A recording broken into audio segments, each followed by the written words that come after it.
Welcome back to State of the Frogs with your head coach, Jamie Dixon. It's the summer edition for basketball. Coach, thanks for letting us come in for a few minutes to chat with you about what's going on. We're here at the complex with a little summer camp action going on behind us.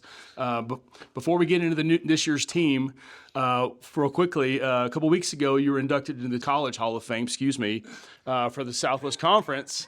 What are your thoughts on this? Any big celebrations? No, it was funny. You know, who told me?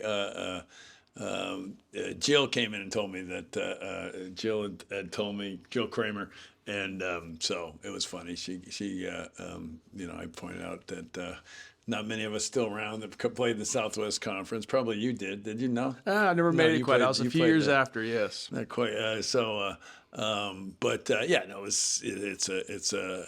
there's a lot of people around here that begged for those days back when the Southwest Conference. It was something. I mean, why I came from California to TCU and not knowing anything about it was the Southwest Conference. It was the best conference for football, basketball, and baseball. Really, it was just a whole nother level. And to think I was going to be playing against Akeem Olajuwon on my first start, my freshman year, at a 6'2", 150, was pretty amazing to me. So the people around. I think that's part of our challenge is that we always reflect on those days. The older people have been around the Southwest Conference when you're playing against Arkansas, Texas A&M, and SMU and Texas Tech. It was different. You got 8 teams from one state and then another team that everybody seemed to be against because it was Arkansas, and so it was unique. There's no question about it. Very nice. Well, congrats on that. Very big deal. I know your humble nature doesn't allow us to celebrate too much, but you played for Jim Killingsworth, 83 to 87. That's when you won All Southwest Conference. But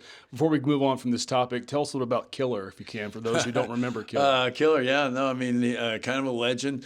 He was a legend in California because he won a couple of California State junior college championships when junior college was really good, especially in California. That's where you got a lot of players, a lot of great coaches came out of there. So they saw me playing at Cerritos Junior College, and I came out here, and they gave me a shot, gave me a chance, and we weren't very good my freshman year. And Killer was kind of at the end of it.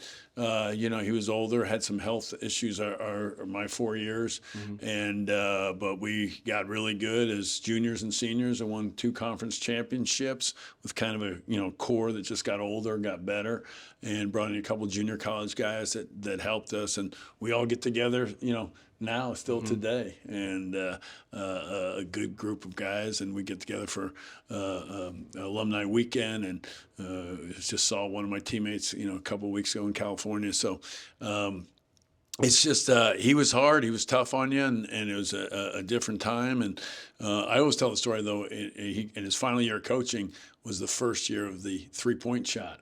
So imagine coaching for like 40 years or so, and then all of a sudden they put the 3-point shot in your last year. It's like, hey, no, stay away from that. He didn't embrace it in year 40 of coaching. Fair. That was Any of your coaching style mirror his?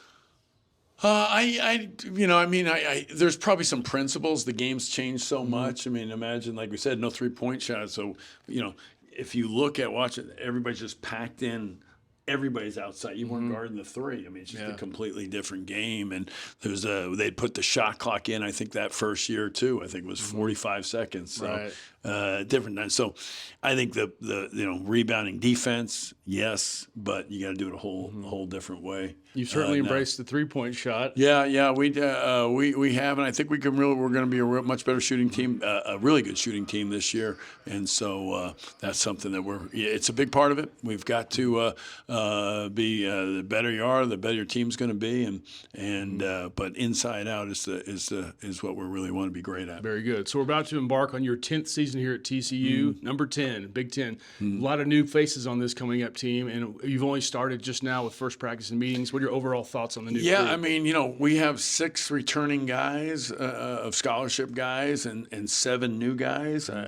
So 6 is a lot to be returning. Last year we had a whole new group, but Generally they're younger, and so we're bringing in some older guys who played more college basketball, and that's really the key to college basketball now is experience. And how do you stay old? And as I use the quote, experience is expensive. I mean, it's what it is, and so you got to find ways to stay old. And I think we did a good job with the 7 guys we're bringing in, and I think we got a good core coming back and a little bit more continuity. But it's funny. Over the years, at Pitt, all our teams were known for being old. They would say we're old, and it was just retention. It was, you brought in good kids, and you developed guys, and they got better, and they saw, the plan, and you brought in good people that were good students and wanted to graduate, but now we're in this whole new world, where that's just the messages, who generally has the most resources, so it's a different world. But at the end of the day, when you get them here, you can see, hey, we're still doing what we do. We coach, and they're here. They're a team. They become a bond. They become a group. They become a unit, and that's what's fun. And you see it. So yeah, the off season's different. But we got a good core back, and I think we got the right pieces to add. Very nice. Let's talk about a few of the new names. Vianney Salachum, I believe is how you say it. He's FIU transfer. Yeah, he's kind of last minute type deal. Just felt it was some things going. We need some depth and some size, and we're veteran big guy, right? He's played some, and just kind of he wanted to get back to Texas last minute in the portal, and kind of came out of nowhere for us, to be honest with you. But he has got an extra year because of the junior college, so now he's a junior. So these things are just happening. These strange things occur nowadays. But he played at Panola Junior College, and so he calls Texas home. Even though he's from Cameroon. He said, yeah, I feel like I'm home now in Texas. So that was good to see, and I think he's here for the right reasons. Very good. Brock Harding, former Mr. Basketball, Illinois, Iowa transfer. He's one of your another guard for you. Yeah, a heady point guard, top assist guy, and we really wanted a true point guard and a guy that delivers, gets off the ball, gets it to shooters, and a pass first guy. And so I think he really fits that, and shoots the ball well too, and he's very competitive, plays very hard, and plays a little bigger than he looks, and so excited about him. And there's a guy, you guys call him LT for the reason his name is incredibly hard to pronounce, but for Oregon State guy that came over here, how do you pronounce LT's whole name? Yeah, I don't know. We haven't tried that, so we he just got here. Just a unique thing. He had to with quarter system at Oregon State, so he just finished classes. So he just got here, practiced today for the first time, got in on the weekend. So he's we were telling we're going to call you LT, and he's like, and he goes, why and who's that? It's like another LT in the mix. Yeah, he didn't. He's from Lithuania, so not watching. He's not a big Charger fan. So, but he, I don't know if we can still call him LT if it's going to work here. But you may be upset about that. You'd be. It's not right. It's not right. You can't call him LT. There's only one LT. If I had to pronounce his name, Coach, I would too. Yes. There's only one LT. All right. Relax. JW. All right, Tanner Toulson. Shooter, competitive, a knack around the basket. We like him. He's been good in the week we've had, and he played in a winning team, put up good numbers. Utah efficient. Valley, right? Yeah, Utah Valley. Played against his dad, known his dad, so played at BYU. Dad did, and we played in a couple tournaments with BYU when I was in college. So. Way back in the day. We still got a lot to figure out with these guys, but that's what we saw when recruiting. Member of the all-WAC tourney team, I saw that in second team all-conference for a team that won the regular season champ in the WAC. Right? Good player. Very good. Yeah. Jaden Pierre from Providence. Yeah. Providence, we've known him for a long time, recruited him out of high school. And big guard, right? He plays big. He plays bigger and probably is. He's long. He's physical. He's tough. I think we got some physical guards in there, and what we need to be.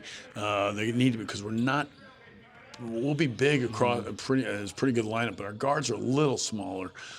So they've got to make up for some things, and I think he's a guy that is really coachable. He's tough. He's physical. He can shoot it. He can drive it. Kind of does everything, and I think he'll be a very good defender for us. I saw he was one of the top 40 guards in the country, but he's number one guy out of New Jersey originally, which is kind of neat. Is that right? Yeah, no, he was. When I was in Pitt, we made a living on New Jersey guards. That was our thing. Get those guys. So it's good to get one again. They're usually a little tougher. Baltimore guys are the other guys I like getting. We did well with Baltimore guys. Very nice. Xavier Edmonds, one of the new guys. Yeah, it's interesting. We've been recruiting him for it seems like 5 years almost. As a junior, sophomore in high school, and it's just a loyal kid, and kind of stayed with us all the way through. And top junior college player in the country. Went to a school, Bishop Montgomery, close by. I was in my league in high school, and knew the coached the legendary coach there, Coach Mitchell, in high school, and was top junior college player in the country. I mean, everybody was recruiting him. So loyal. We were there. We were trying to get him to come out of high school, and just a guy that can really go. Went to a really good high school. Stayed there for 4 years at the same high school. Really good school, and was there during COVID and all that stuff. So didn't have the full normal high school experience there that most do at Bishop Montgomery. And last but not least, Caden Edwards, or as everyone around here calls him, Bug. Yeah, no, it's I'm trying to get away from calling him Bug, but I mean that's what he goes. But he's a Fort Worth kid. Now he went to Duncanville, and so everybody thinks State Player of the Year from Duncanville, and it's a championship, won the state championship. But he's Fort Worth and grew up here, and his so it's kind of cool. To be honest with you, I mean it's there haven't been a lot of them, and certainly not the State Player of the Year. And he thinks himself a Fort Worth guy. He just wanted to go play in the best program he could possibly be, and his grandmother worked at the school, and so that's how they're able to. He was able to go there, but he's good. Lefty, plays hard. Got to get stronger, but can really shoot it. Plays average 25 or so points a game and playing in the state championship. So he's a top high school guard in the country. So really a good get for us. Wonderful news. Before we stop calling him Bug, do you know why they call him Bug? I don't actually. Okay. I don't. We'll work on that. Our crack team of researchers. I'm going to call him Caden. I've been putting down Caden. I did when we put down the practice plan. We figured it out. I started to put Bug down, and I went no, and I went down to Caden. I had to think what is his first name again, and then I'm going with Caden. So that's what I've been calling him. And you mentioned 6 returning veterans. Notably David Punch, Micah Robinson, and Malik Diallo. Yeah. So those are the most notable. Yeah, guys familiar with and played good minutes as freshmen. I mean, obviously we were young last year, and everybody knows why. I mean, the new world, and but we were young, and but I also think we had a couple guys, that in that red-shirted and Ashton, who's played well, and then we've got RJ, who broke his foot at a time last year too. So I think we've got a pretty good. You mentioned Jace, Micah, Malik, and Punch. So those 4 guys played pretty good minutes, and so we got a little bit more back than some. Not huge production from one guy, but a good group minutes and being around and playing against some good people. So I think there's some experience that gives us something. But they're all young. I mean that's the reality of it too. So we're still a little young. There's reasons for that, obviously. We're all recruiting the same guys. I mean, I talk about this world now. It's just, all we're doing is such a short period of time. It's analytics. Everybody has the same numbers. They're all looking at the same guys, and that's why all are recruiting the same guys even more than how it used to be. So that's where it goes, and that's how it is. Before we go to break, Coach, you had your first meeting, your first practice. Anything major come out of these first things? Just basically getting to know everybody and seeing what they got. Yeah, I mean it's a process, and really the main thing we tell them, what happens is first practice is not, starting lineup's not picked today. It's growth, it's development, it's long term, and But all of a sudden we're a week already, and we got 8 in the summer, and you want to continuing to progress. We'll take a week off, that 4th of July week there, and then 4 more when we come back and to finish off July. So it's then you get back in the fall. So it's there seems like there's time, but it's got to be continuous growth and improvement. We'll be right back with State of the Frogs with your head coach, Jamie Dixon, with the summer basketball edition. Energy does everything for us. It's all-encompassing. We're all benefiting and affected from it. And it is something that we all need to know about. It is the glue that holds everything together. TCU is powering what matters, our future. We don't just talk about what's needed, we focus on results. The Ralph Lowe Energy Institute is creating a world where energy is affordable, sustainable, and reliable. Welcome back to State of the Frogs with your head coach, Jamie Dixon, summer basketball edition. Coach, I know you're tired of talking about it. Everybody's tired of talking about it, but finally it's here. The school now owns the rights to these guys as far as the paying them. Can you speak to that so those who aren't familiar can kind of get a gist of how this works? Yeah, no, it's a settlement, that's everybody's been waiting on. It caused some the delay has caused some issues, but hopefully it's stronger because of the extra work and time that was put into it. And I know all the administrators that I've talked to really hope this is something that stays in place and keeps some parity, and that they're not all the issues that come with it, whether it be all coaches going to the same people and trying to raise money, and the prices, the numbers, how they went up. So there's all kinds of questions. There's still a lot of uncertainty going forward here, but this does give you a framework, and then we'll see how they interpret all the other rules. But it's certainly not what we signed up for, 35 years ago when I started coaching, but even just a couple of years ago when I decided to come to TCU. There's challenges. Now there's new challenges, and you just kind of adapt to it and do the right things and be a good person and try to be a team player within the athletic department and be supportive of everything, because tough decisions are having to be made. There's no question. There's priorities. There's things that are need to go. And we've always been put so much into all the sports. Resources wise, it's just I think that's what made TCU unique. But we're in a whole new world now, and so it's interesting to see how this thing will all play out. I imagine back in your prior years of coaching before this, you couldn't imagine this ever happening. Now that it is, has it made your life exponentially harder? Or is it just something you have to deal with now? I don't know. It's not going to complain. Nobody's not complaining. I think it's good that people know the challenges and that each sport or school might have, but it's just educating, letting people know. And but I'm never going to call it hard. I don't want anybody. Sure. Don't need to feel sorry for us and what we're doing. We're doing what we love to do, and I'm lucky to be here. This is where I wanted to be, and this is what I wanted to do. So. Wouldn't do much good to complain. So understood. I'll let you do that as a commentator and the mic.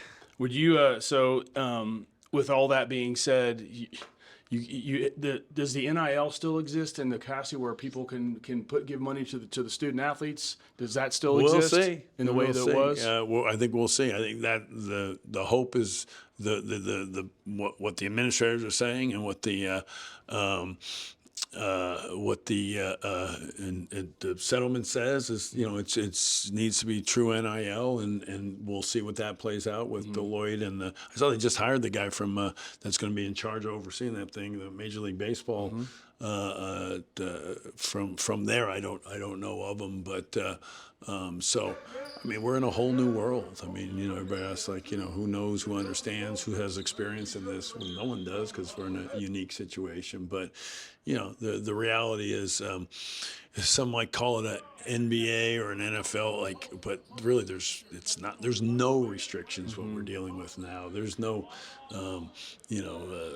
draft picks, to balance things out. It's strictly, the reality is who has more, and that's what we've been operating under the last 3-4 years. And it's there's ways, but when the got the separation gives it more, and in our league, basketball is the priority. Men's basketball has been the priority. It has been. We've been the best. SEC got us last year as far as what they became, and their commitment went to a whole nother level. We're going to see if we can get back into that best conference in the country. So we've got work to do, and it's upon every one of us to find ways to get it done, no matter the situation, the setup, the resources. Fair. Last question, and then we'll move on to the future. This story came out a few weeks ago or months ago. Scott Drew's Baylor team, how the entire roster from last year's team is now gone. Yeah. And you have all these new guys. That's kind of the way it's going to be now in all intents and purposes. Yeah, I mean, I think, like you said, there's no 3-year contracts, 4-year contracts. The NBA baseball is like, my son's working for the Pirates now, Jack, who worked with you back in the day. And, at least the Pirates, they got Paul Skeens for at least 4 years or so. Like they got the best pitcher in baseball. They get the draft. They get the first pick in the draft. They can sign him for 4 years, and that's not how it works in what we've got right now. So, they're figuring it out. We'll see how it plays out, but we know lawsuits are coming, and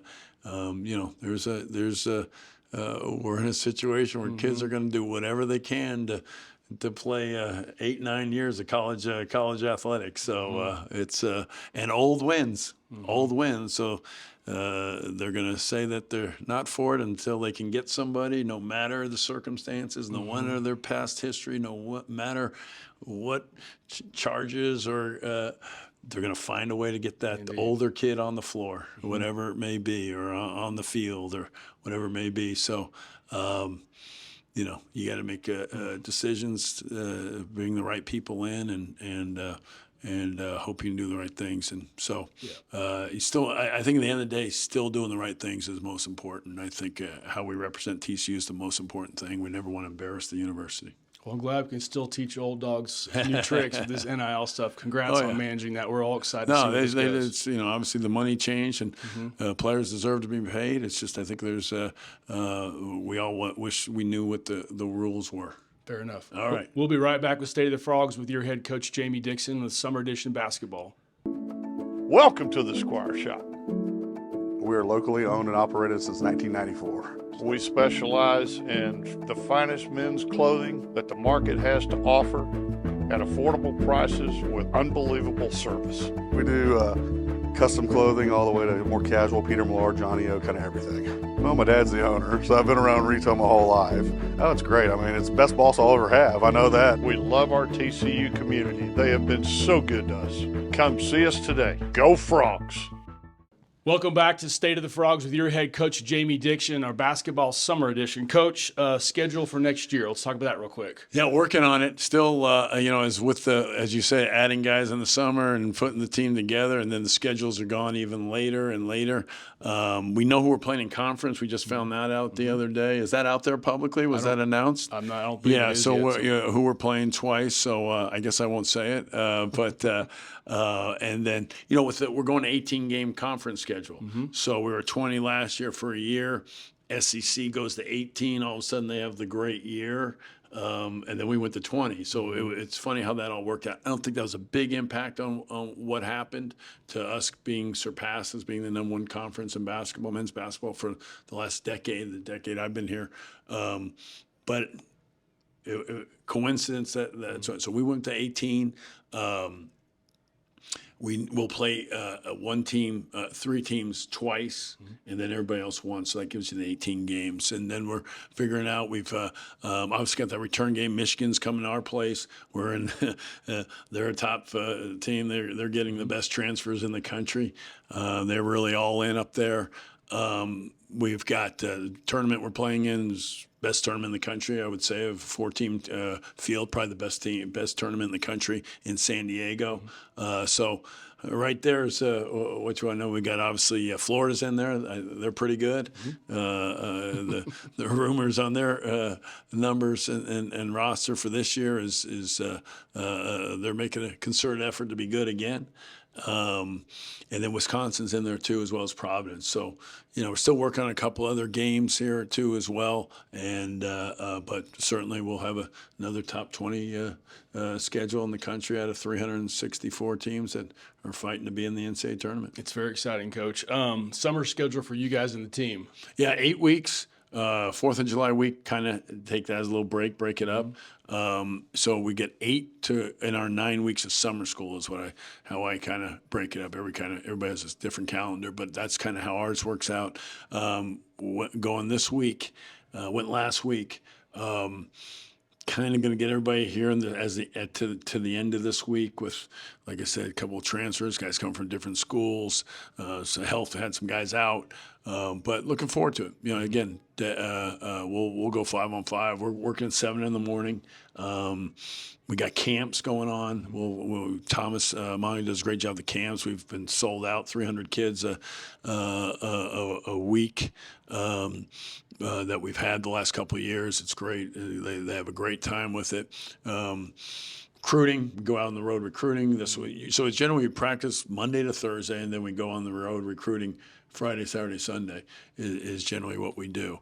And that's what June and July is about. So you got a lot of coaches like there's work-life balance. Work-life balance is like, I'm after 35 years. I don't know what that. I don't know that phrase still exists in my household. Well, since you and I were both athletes once upon a time, we remember summertime and how that works. What kind of rules? I'm just curious. What kind of rules do you have in place for the guys to keep them kind of rein in, if you will, just keep them doing the right thing? Do you have any rules in place for these guys? Oh, yeah, rules. I mean, we talk about doing the right thing. We use that phrase and looking out for your teammates, being smart. We don't, again, do never want to embarrass the university. It means more to me than maybe some other coaches or kids here. But we do have to recognize these kids are here for a year or two. I mean, you have kids that in this world that we're living in, graduate students that may never even step foot on campus, or four-year students. And again, we're a little different because we don't have online courses for for undergrad students. So, but we want to win, yes, but we want to do it the right way, and we don't want anybody that's embarrassed. I mean, how they treat other students. I talk all the time about doing the right things, and there's free time in the summer, so we try to keep them occupied with different things. But this is a special place, and this is a unique place. I mean, I speak to our team all the time. It's how they treat people, students, girls. This is a school that's 2/3 female. I mean, that we exist because of the female population and I never students. noticed that, Coach. I was here for the books. Exactly. But so, I mean, we're I speak to our players about constantly how you treat students, girls, teachers, faculty, and doing the right thing. So, we're not perfect, but we never want to embarrass the university. Well, you've always been really good about that, and you always had some really high caliber. Yeah, we do. Kids, we have a very good group this year again. Any summer plans for yourself and your wife? Golf. I like golf as much as you. No, it's you fit in a couple of things. We're doing a memorial for my parents. My mom passed away a couple of weeks ago, so we're gonna have them buried with Maggie up in West Point. So very nice. You just asked that, and I was just working on that yesterday. So we've got it finalized. So that was their wish, and so they just passed. My dad passed away this past year too. So we'll I'll be up at West Point for August 8th. Well, thank you for sharing that. Yeah, as coach, as a AD, Mike Buddy, since he has a little Army background, has that come up? Yeah, oh yeah, no, he knows. We knew each other before because of Maggie and doing some things up at West Point, and he was involved in. He was aware of us, my parents' wishes to be buried with Maggie up there. So very nice. How's your relationship with AD Buddy going? Great. No, great. So yeah, no, I mean, obviously we've known each other from then, from West Point, and it's a special place for us and our family. And he's. I know they had a welcoming party for them when they got here, and Tracy the other day, and so all the girls got together, and with my wife Jacqueline was there. So yeah, it's great, and I think they're very excited about being here in Fort Worth. Very nice. Well, Coach, thanks for the time. I'll let you get back to these 6 to 10-year-olds behind us. They probably have some kids you need to be looking at for the future. So that has been another edition of State of the Frogs with your head coach Jamie Dixon. This is our summer basketball edition. We'll see you next time.